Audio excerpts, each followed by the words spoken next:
They called him the Cinderide, a name whispered with a mixture of fear and pity.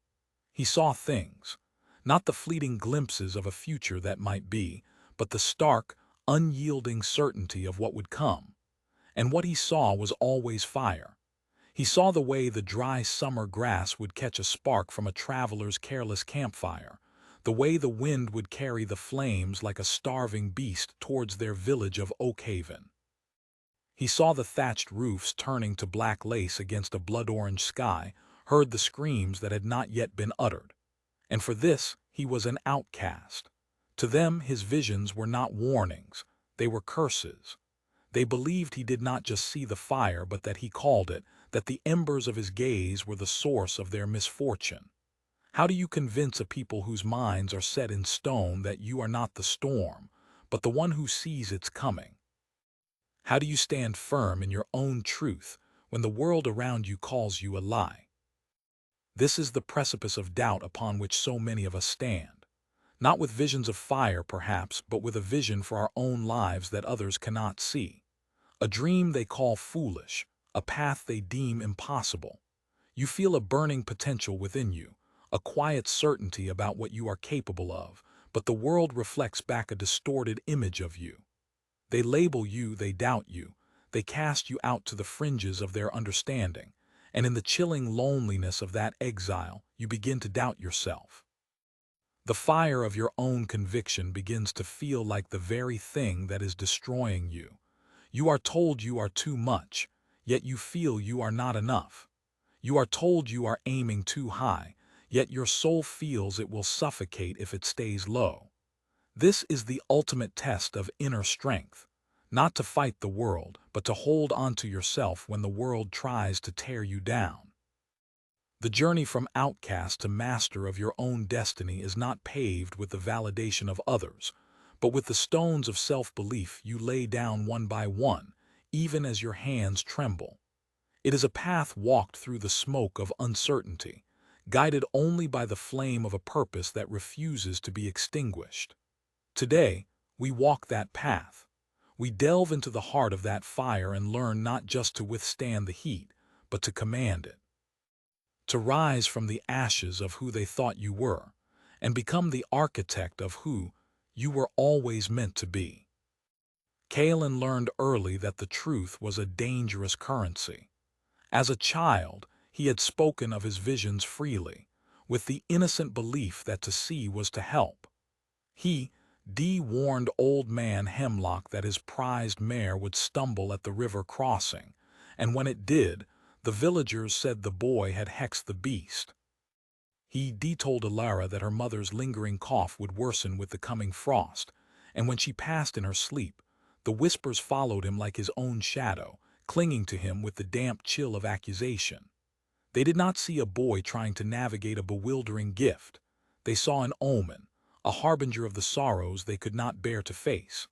And so, he learned silence.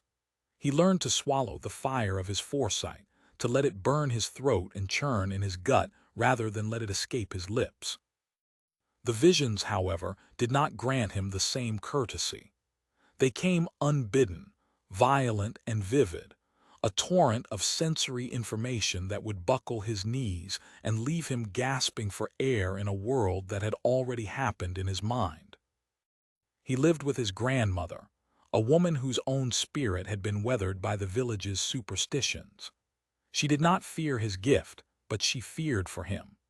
She taught him to ground himself, to feel the rough-hewn wood of their small cottage beneath his palms, to focus on the scent of the herbs she hung from the rafters, to listen to the steady rhythm of his own breathing when the visions threatened to pull him under. These were his first lessons in mastering the mind, not through philosophy or grand teachings, but through the desperate necessity of survival. He learned to create an anchor in the present moment, a tether to reality that the future could not sever. This is the first step for anyone feeling overwhelmed by the what-ifs and the maybes that flood our own minds.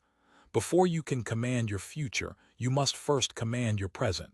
You must find your anchor. For you, it may not be the scent of dried lavender and chamomile, but the feeling of your feet firmly on the ground, the deliberate act of breathing in for 4 counts and out for 8. It is the practice of pulling your awareness back from the chaotic future your anxiety paints and rooting it in the tangible now.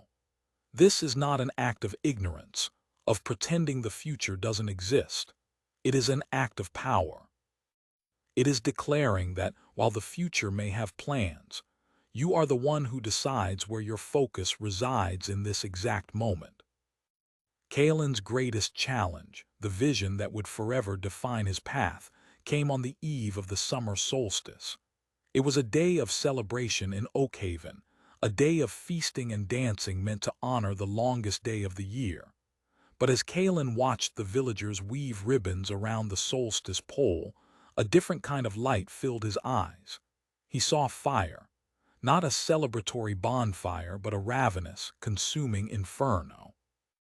He saw it start in the parched eastern fields, a careless spark from a passing merchant caravan's pipe.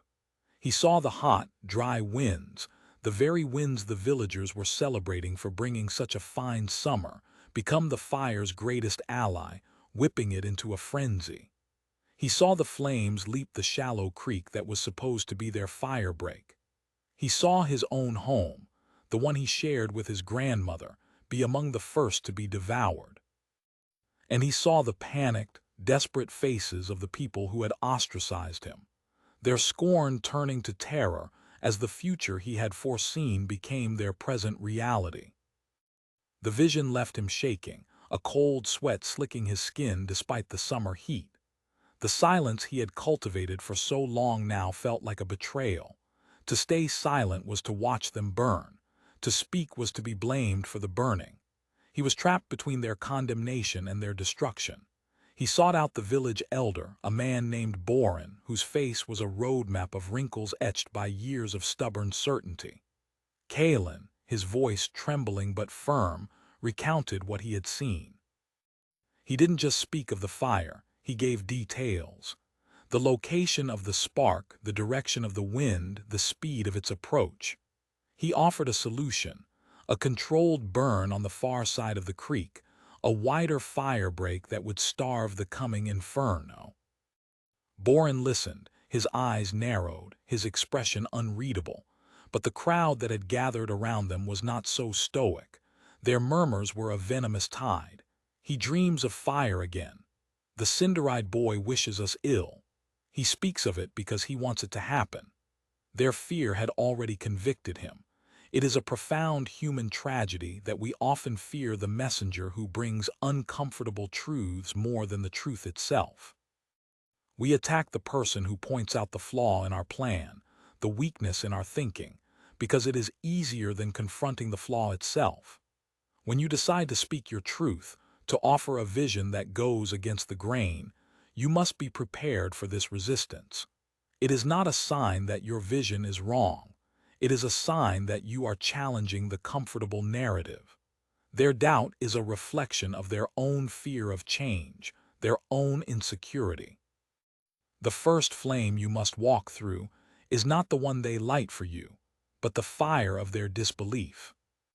Boren, swayed by the crowd and his own deeply ingrained suspicion, dismissed Kalen with a wave of his hand. "We will trust in the traditions that have kept us safe for generations, boy," he declared, his voice booming with false authority. "We will not scar the land based on the fevered dreams of an outcast." The dismissal was a physical blow. Kalen felt the familiar sting of shame, the crushing weight of being utterly and completely alone in his reality. He retreated to the edge of the village, watching the festivities with a hollow ache in his chest. The doubt began to creep in, a cold and insidious whisper. What if they were right?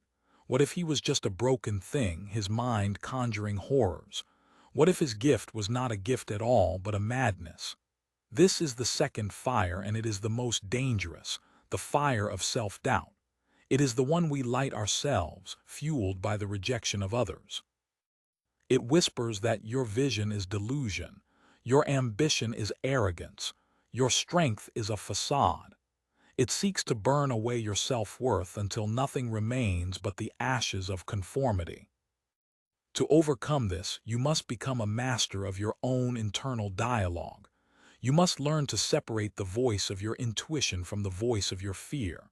Kalen, sitting on a sun-baked rock overlooking the valley, had to do just that. He closed his eyes and returned to his anchor. He focused on his breath, on the solidness of the earth beneath him. He didn't try to fight the doubt, to argue with it. Instead, he observed it. He let the feelings of shame and rejection wash over him without letting them define him. He acknowledged the pain, the fear, the loneliness. And then he reached for something deeper. He replayed the vision in his mind. Not the emotional impact, the fear of the flames, but the details. The dry rustle of the grass, the precise direction of the wind, the color of the smoke. These were not the hallmarks of a dream. They were data. They were facts that his consciousness had perceived. This is the practice of detaching from the emotional charge of a situation and connecting with the objective reality. When people doubt you, when you begin to doubt yourself, do not argue with the emotion. Instead, seek the evidence. What are the facts of your situation? What skills have you already acquired? What progress, no matter how small, have you already made? What core truth, what deep inner knowing, remains even when the storm of emotion passes? Kalen's core truth was the clarity of his vision. Your core truth might be the passion you feel for your project, the undeniable improvement in your craft, the quiet voice that tells you this is the right path, even if it is the hardest. You must hold on to that data, that evidence, that core truth, as a shield against the flames of self-doubt. As the sun began to set, casting long shadows across the valley, Kalen made a decision. He could not force them to believe him. He could not control their fear or their judgment. The Stoics teach us to differentiate between what is in our control and what is not.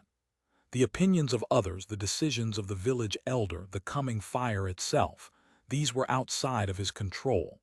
But his own actions, his own choices, these were his and his alone. He could not save the entire village, not without their help. But he could save his grandmother. He could save himself. And perhaps in doing so, he could create a spark of a different kind, a spark of truth that they could not ignore. He ran back to their cottage, his bare feet flying over the packed earth. He found his grandmother tending her small garden, her movements slow and deliberate. He explained the situation, not with the panicked energy of a frightened boy, but with the calm certainty of a man who had accepted his reality. He told her of Boren's refusal, of the village's scorn. He told her what he knew was coming. She looked at him, her eyes as gray and wise as a winter sky, searching his face. She saw no madness there, only a terrible, unwavering conviction. She did not need to understand his gift to trust his heart. She simply nodded. "Then we must do what we can," she said, her voice a quiet anchor in his turbulent world. This is the power of finding your why, your core reason for pushing forward. When the world pushes back, your motivation cannot be to prove them wrong. That is an external motivation, and it is fragile. It gives them power over your emotional state. Your motivation must be internal, something so deeply personal that their disbelief cannot touch it. Kalen's why was the safety of the person he loved most.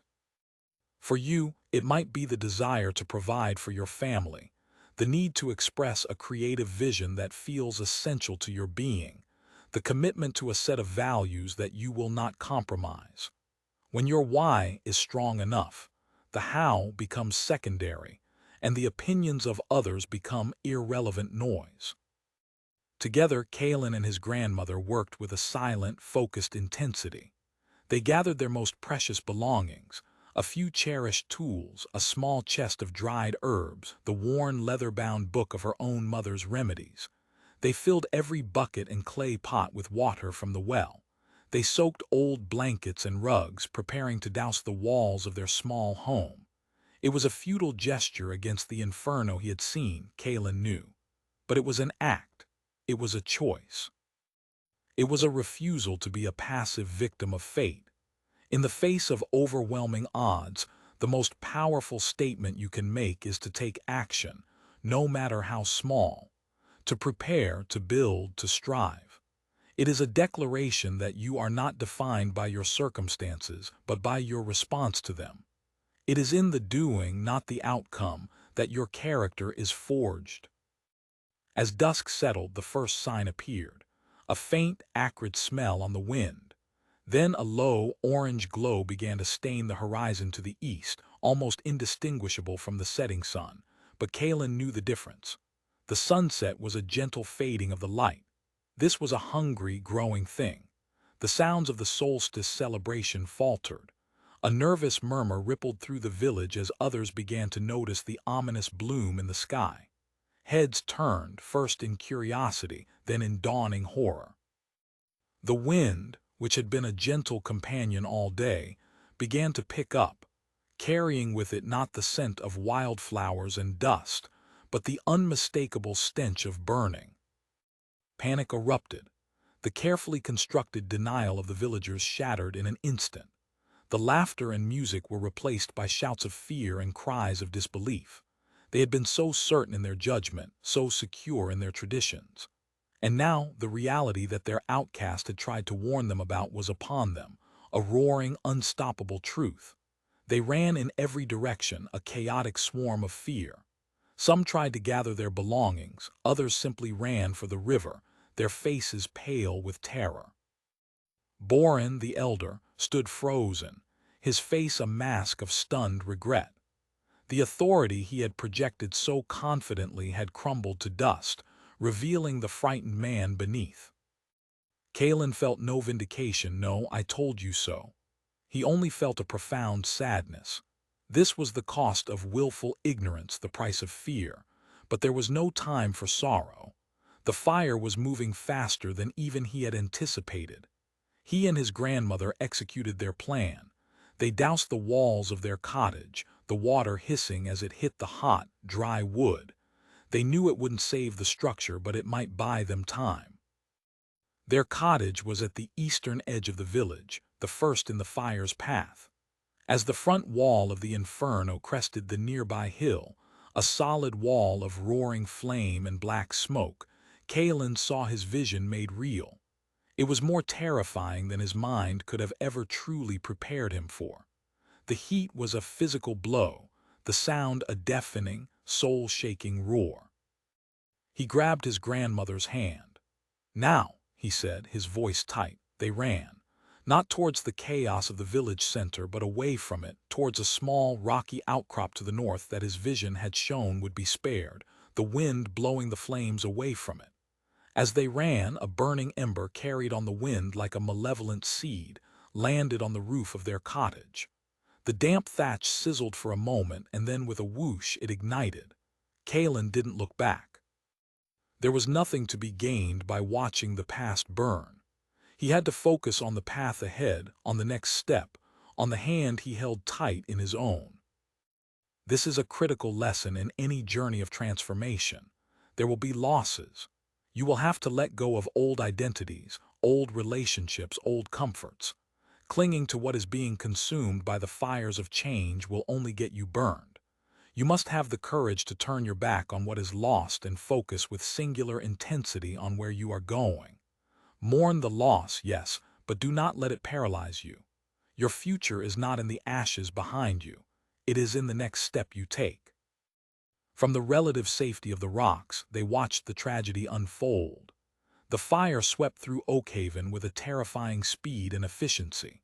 The villagers' frantic, uncoordinated efforts were useless against the organized chaos of the flames. They had had a chance to prepare, to create a defense, but they had chosen blissful ignorance over uncomfortable truth. Now they were paying the price. Kalen's heart ached for them, for the homes lost, for the lives thrown into turmoil. But mixed with the sorrow was a new, hard-won clarity. He had done what he could. He had spoken his truth, and they had rejected it. He had taken responsibility for what was in his control, and he had let go of what was not. And in that acceptance, there was a strange and profound peace. The fire raged through the night. By dawn, Oakhaven was a smoking ruin. The once vibrant village was a monochrome landscape of black and gray. The survivors huddled by the river, their faces smudged with soot, their eyes hollow with shock and loss. As the sun rose, casting a pale, indifferent light on the devastation, Kalen and his grandmother walked down from the rocks. They had lost their home, but they had survived. They had each other. And Kalen had something else. The unshakable knowledge that his visions were real, that his truth was valid, and that his inner compass was true, even if no one else in the world would follow it. As they approached the group of survivors, a silence fell. The scorn and pity were gone from their eyes. In their place was a new emotion, a raw, humbled awe. They looked at him not as the cinder-eyed outcast, the harbinger of doom, but as the one who had seen the truth, the one they had refused to listen to. Boren the elder approached him, his proud shoulders slumped in defeat. "You saw," he said, his voice hoarse. "You told us and we did not listen. Our pride, our fear, it has cost us everything." Kalen looked at the broken man and felt no triumph, only a shared sorrow. "Pride is a poor shield against the truth, elder," he said, his voice quiet but clear. "And fear is a blindfold we choose to wear." In that moment he was no longer a boy. The fires had forged him into something more. He was not their savior. He was not their curse. He was simply a man who had chosen to face reality, both the reality of his own unique perception and the reality of the world around him. The journey of the outcast is not about eventually being accepted by the tribe.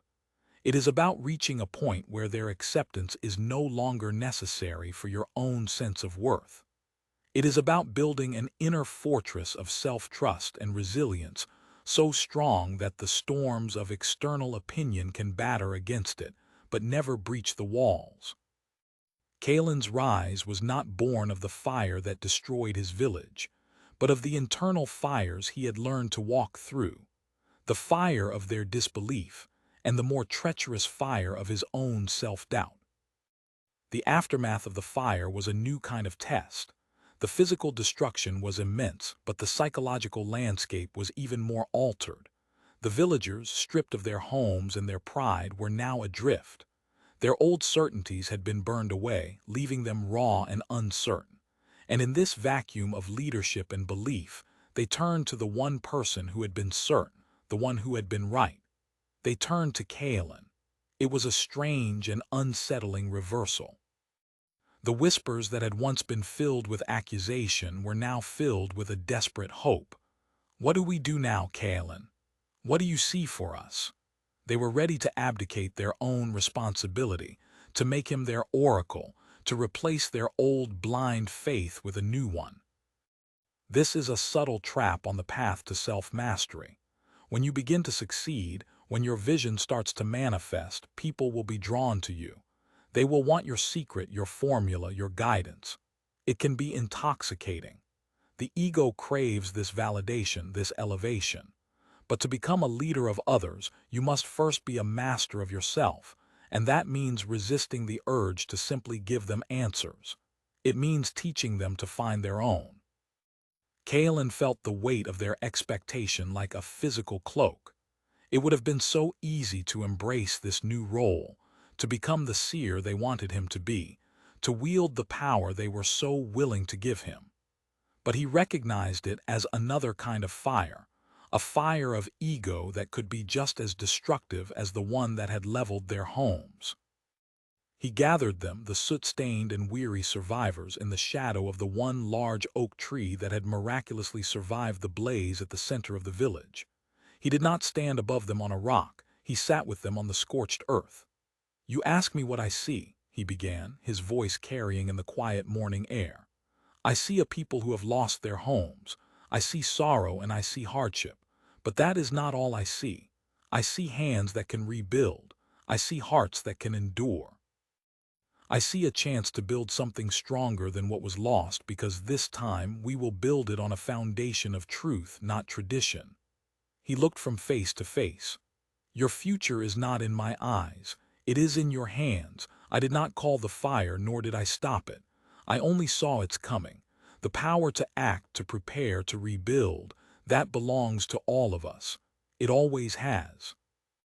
He was teaching them the same lesson he had been forced to learn himself, the lesson of agency.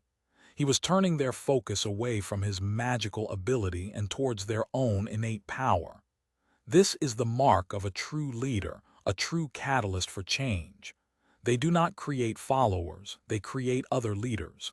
They do not give people a fish, they teach them how to fish. When you are developing your own unique talents, your own vision, your goal should not be to make others dependent on you, but to empower them through your example. Show them what is possible not so they will admire you, but so they will start to believe in what is possible for themselves. In the days and weeks that followed, Kalen guided them, but he did not command them. When they debated where to rebuild, he didn't offer a vision. He encouraged them to study the land, to observe the flow of the water, to understand the patterns of the wind. He taught them to see for themselves. When they despaired, he did not offer false promises of a perfect future. He reminded them of their own strength, of the fact that they had survived. He shared the grounding techniques his grandmother had taught him, showing them how to find their anchor in the present moment when the trauma of the past or the fear of the future threatened to overwhelm them. He was not giving them a new set of rules to follow blindly. He was giving them the tools to build their own resilience. This process was not without its challenges. Some resented this new role. They had been comfortable with their simple scorn for the outcast. They were confused by this quiet, centered man who refused to be their crutch. "Just tell us what to do," a man named Jorik grumbled one day, frustrated by a debate over the best place to dig a new well. "You are the seer," Kalen looked at him calmly. "I see a future where we are all seers, Jorik. Where we all learn to look at the world with clear eyes and make wise choices. A future where we do not need one man to tell us the truth, because we have all learned to seek it for ourselves. Which future do you think is stronger?" The man had no answer. This is the internal work required to truly lead and inspire. You must be willing to disappoint people's expectations of you in order to serve their highest good. They may want a quick fix, a magic pill, an easy answer. You must have the courage to offer them the harder path, the path of self-reliance and personal responsibility. Your role is not to be liked. It is to be a catalyst for growth, and growth is often uncomfortable. During this time, Kalen's own understanding of his gift deepened. He began to see that his visions were not just passive glimpses of an unchangeable fate. They were more like warnings of a probable outcome based on a current trajectory. By changing the trajectory, by taking different actions, the outcome could be altered. The fire was inevitable because the villagers' trajectory of willful ignorance was so deeply entrenched. But what if he could help them change their trajectory now? He started to use his visions not as prophecies to be announced, but as diagnostic tools. He would see a vision of a potential future problem, a blight on the crops, a weakness in a new foundation, and instead of declaring the doom, he would guide the conversation towards the present-day conditions that could lead to it. He would ask questions. Have we considered crop rotation to keep the soil rich? Is this new foundation deep enough to withstand the spring floods? He was teaching them foresight. He was teaching them to think like he did. This is the ultimate evolution of any talent. At first, you may see it as a strange, isolated thing that you possess. But true mastery comes when you learn to integrate it, to use it not as a party trick, but as a fundamental part of how you interact with the world to create positive change. It is the difference between being a performer and being a teacher. It is the difference between hoarding your power and distributing it. What is the core principle behind your unique skill? How can you teach that principle to others so they can apply it in their own lives? If you are a disciplined athlete, the principle is consistency. How can you teach the power of consistency to someone struggling with their career? If you are a brilliant artist, the principle is seeing the world from a unique perspective. How can you help someone in a stale relationship learn to see their partner with fresh eyes? This is how you move from personal success to lasting impact. The rebuilding of Oakhaven became a testament to this new philosophy. The new village was not just a replica of the old one. It was smarter. It was more resilient. The houses were built with stone foundations and clay tile roofs. A wide, permanent fire break was cleared around the entire village. A watchtower was erected on the hill, not just to watch for fires, but as a symbol of their commitment to looking ahead, to facing reality head-on. The village was physically stronger, but the real transformation was in the people. They had been humbled by the fire, but they had not been broken. They had been forced to let go of their brittle pride and their blinding traditions, and in doing so, they had found a deeper, more flexible strength.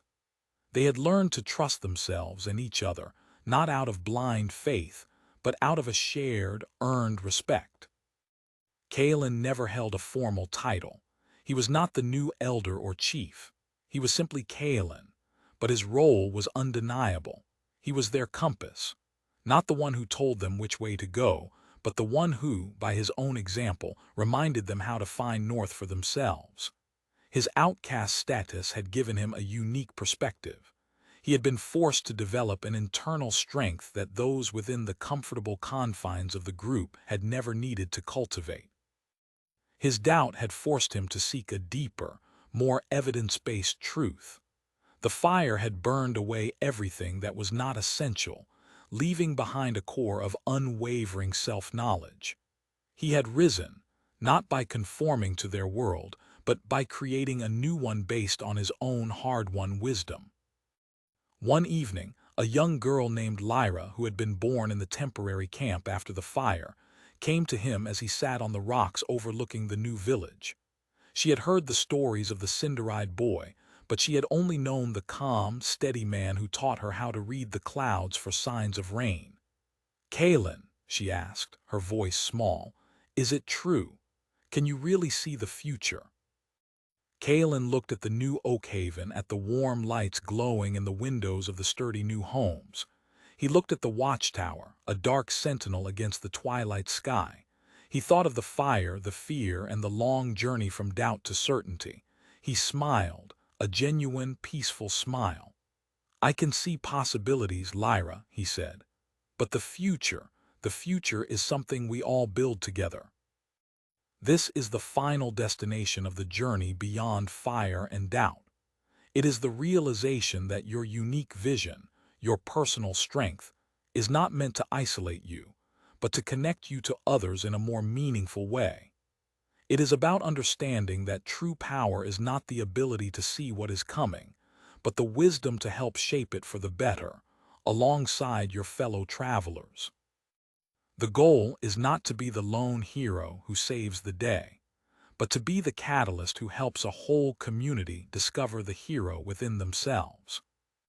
So where are you on this journey?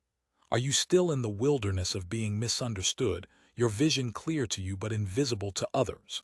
Are you facing the fire of their disbelief, or perhaps the even hotter flames of your own self-doubt? Remember Kalen. Remember that your first task is to find your anchor in the present moment, to ground yourself in what is real and true right now. Acknowledge the opinions and doubts of others, but do not let them become your truth. Separate the emotional noise from the factual data. What do you know for sure about yourself, your skills, your purpose? Your why must be your fuel. It must be an internal fire that burns so brightly it makes the external flames of criticism seem like flickering candlelight. You cannot control how others will react to your truth. You can only control your own actions, your own integrity. Take the next step, no matter how small. Act in accordance with your vision, even if you are the only one who sees it. Be prepared to lose things along the way, old beliefs, old relationships, old versions of yourself that are no longer serving you. Do not look back at the ashes for too long. Your future is forged in the next choice you make. And as you begin to rise, as your vision begins to take shape in the world, Resist the temptation of ego. Resist the urge to become the answer to everyone's problems. Instead, become a guide. Use your journey to empower others on theirs. Teach them the principles that have given you strength. Show them the tools that have helped you build your resilience. Your ultimate purpose is not to create a following of people who depend on you, but to spark a community of people who, like you, have learned to depend on themselves. The path of the outcast is a difficult one, but it is a path of profound power. It forces you to build a foundation not of external validation, but of internal, unshakable self-belief. It teaches you to navigate by your own compass, to trust your own sight. The fires of doubt, both from within and without, are not there to destroy you. They are there to purify you. They are there to burn away everything but your most authentic, resilient, and powerful self. Walk through them. And on the other side, you will not find a world that has finally accepted you. You will find that you have built a world of your own, one strong enough to welcome anyone else brave enough to seek the truth. The journey doesn't end when the fire is out. In many ways, that's when the real work begins. The rebuilding of Oakhaven was a slow, arduous process. It was a daily commitment to a new way of thinking, a constant battle against the pull of old habits and fears. For every villager who embraced the new philosophy of foresight and personal responsibility, there was another who longed for the simple certainty of the past, even a past built on a lie. They missed the comfort of blaming an outcast for their problems. They found the weight of their own agency to be heavy. It was easier before, Jorik, the grumbler, was often heard saying. Easier to follow orders than to think for ourselves. Kalen understood this resistance. The known, even if it is a painful known, often feels safer than the unknown. This is the subtle, lingering smoke of doubt that can choke progress long after the initial blaze is extinguished. It's the voice in your own head that, even after a significant victory, whispers, "Was that just a fluke? Can you really keep this up? It would be so much easier to go back to the way you were." This is the battle for maintenance, for the consolidation of gains. It is one thing to rise to an occasion in a moment of crisis. It is another thing entirely to live at that new, higher elevation every single day. To combat this, Kalen instituted a practice in the village, the evening council. It was not a council for making laws or passing judgments. It was a council for reflection. Each evening, as the light faded, anyone who wished could gather at the base of the great oak and speak of the challenges of the day. Not just the physical challenges of rebuilding, but the mental and emotional ones. A farmer would speak of his fear that the new crops would fail, that the land was still poisoned by the fire. A mother would speak of her child's nightmares of the flames. Jorik would complain that the weight of making so many decisions gave him a headache. And Kalen would listen. He would not offer solutions. He would simply listen, and then he would ask questions. To the farmer, "What is one thing you did today to make the soil healthier than it was yesterday?" To the mother, "What is one moment of peace or laughter you shared with your son today?" To Jorik, "What is one decision you made today that you feel proud of?" He was constantly, gently, turning their focus from the overwhelming, fear-inducing macro, the possibility of future failure, the memory of past trauma, to the manageable, empowering micro, the small, positive actions of the present moment. This is a powerful Stoic practice that anyone can apply. Our anxiety and doubt thrive when we live in the vast, uncontrollable expanses of the past and the future. Our strength and confidence are built in the focused, controllable territory of the now. If you are overwhelmed by the enormity of your goal, building a business, transforming your health, writing a book, stop looking at the mountain peak. Look at the single stone you need to lay today. What is the one small, concrete action you can take right now that moves you forward? Make the one sales call. Do the 10 push-ups. Write the one paragraph.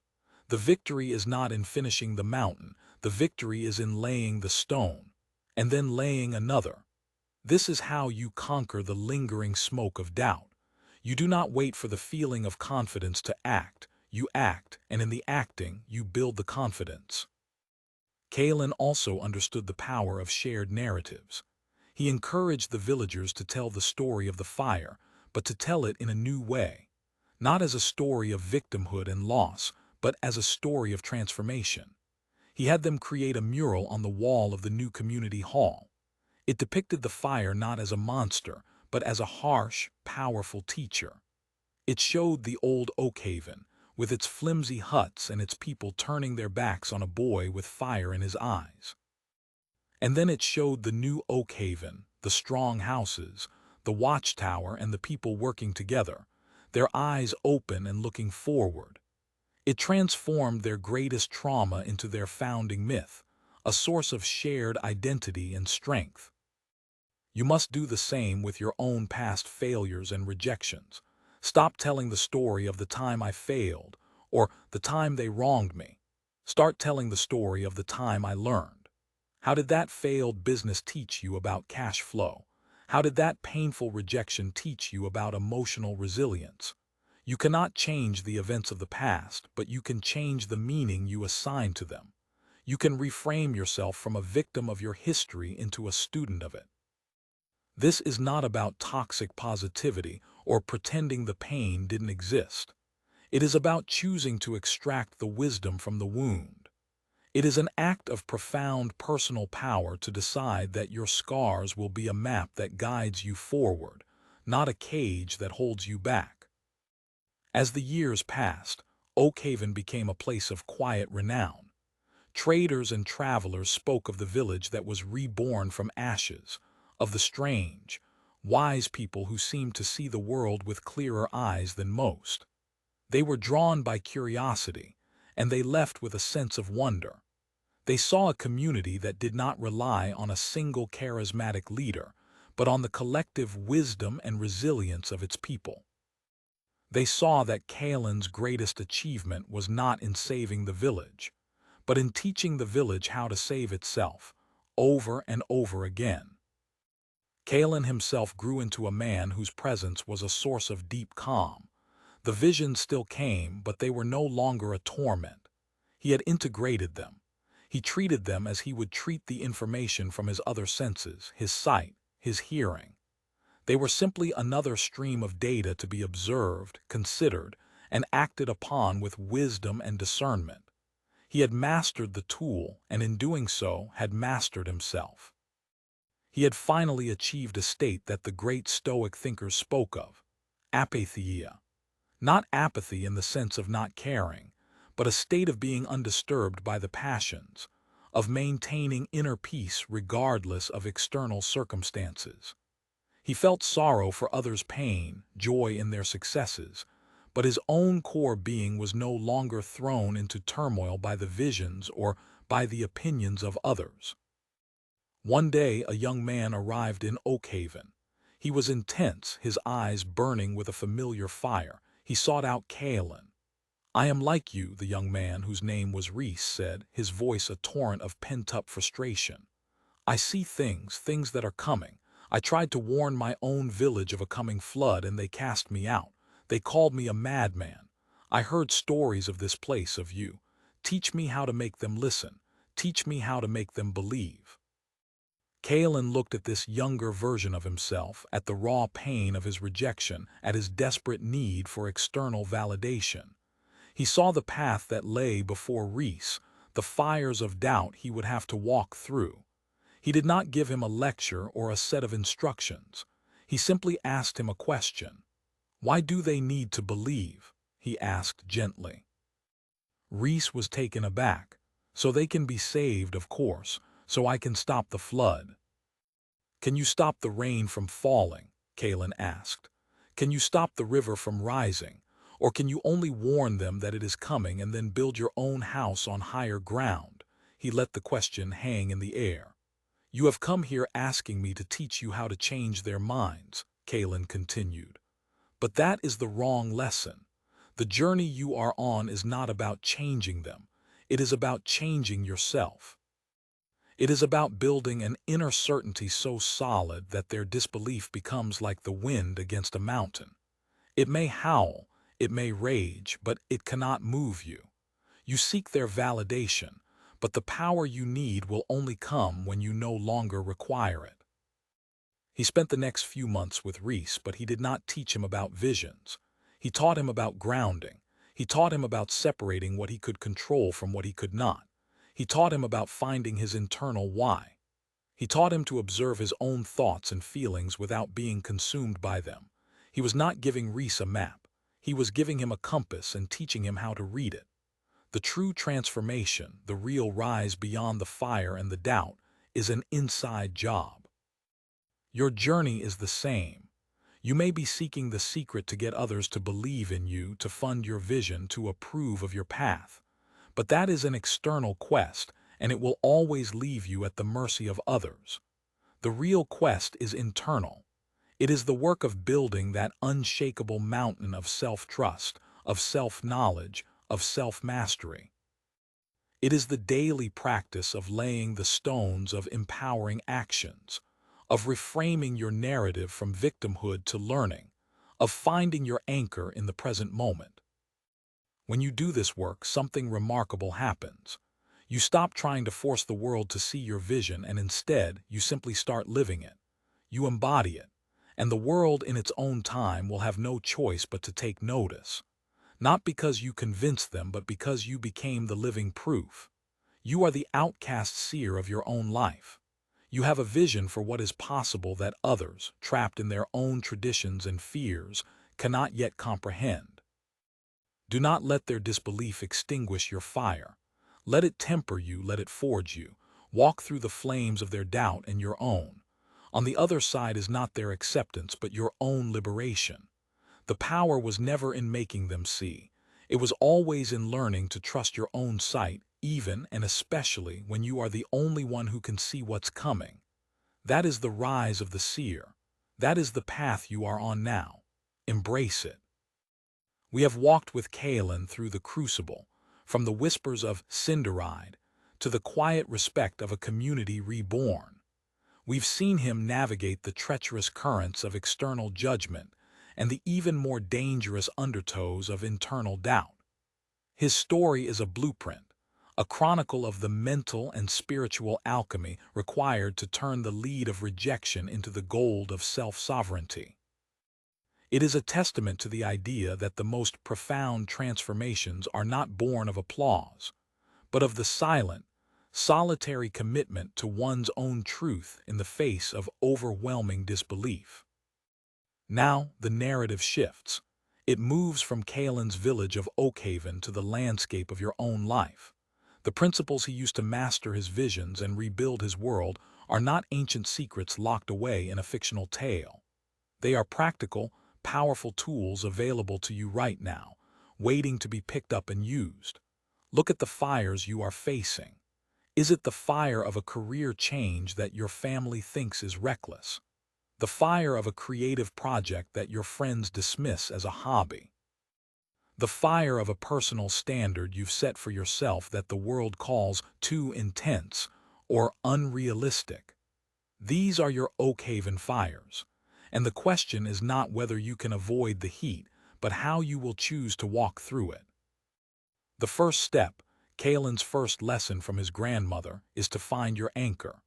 In a world of constant digital noise, of endless opinions, of a 24/7 news cycle designed to keep you in a state of reactive anxiety, finding your anchor is not a luxury.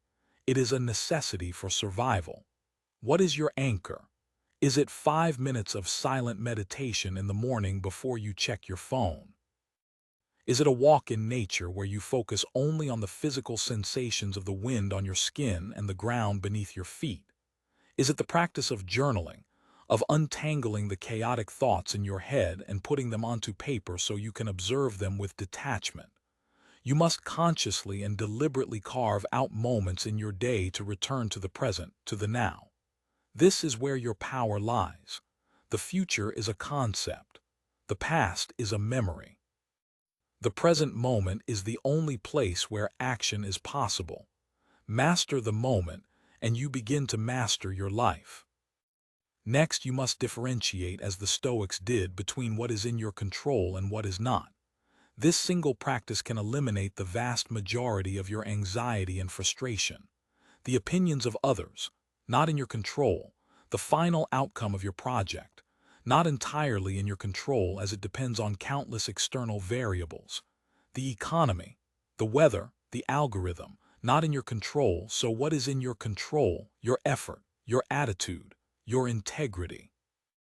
The actions you take today, your response to the opinions of others, your decision to learn from a failure instead of being defeated by it. Pour 100% of your energy into the ridiculously small circle of things you can actually control, and let go of the rest. Kalen couldn't control the fire or the villagers' fear. He could only control his own warning and his own preparations.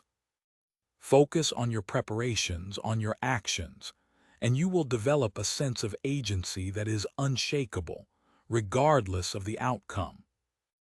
Then you must define your why with absolute crystal clarity.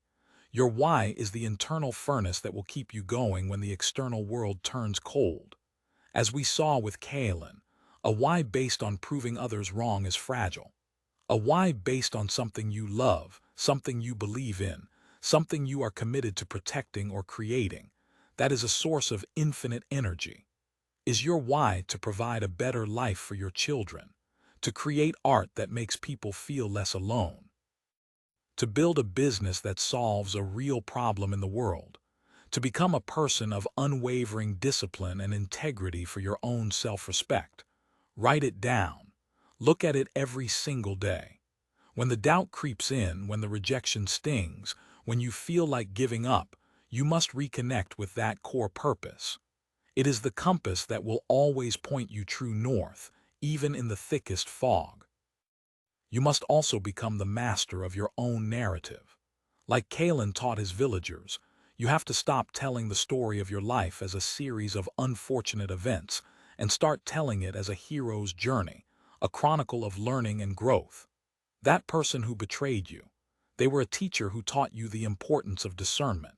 That business that failed, it was your real-world MBA that taught you invaluable lessons you will use to succeed in your next venture.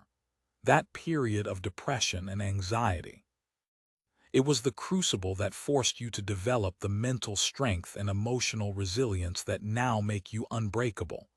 This is not about delusion. It is about the deliberate act of meaning-making. You are the narrator of your own story. Start telling a story that empowers you. Finally, you must embrace the role of the quiet catalyst, not the loud savior. Kalen's ultimate power was not in his visions, but in his ability to teach others to see for themselves. As you progress on your path, as you develop your skills and achieve your goals, your greatest impact will come not from lecturing others, but from embodying your principles. Your discipline will inspire their discipline. Your resilience will inspire their resilience. Your courage to walk your own path will give them the courage to walk theirs. Focus on your own journey with such integrity and intensity that you become a lighthouse. You don't run around the coast trying to save individual ships. You stand firm, you shine your light, and you let the ships navigate by your example. This is the work. It is the daily, moment-by-moment practice of these principles. It is not glamorous. It is not easy.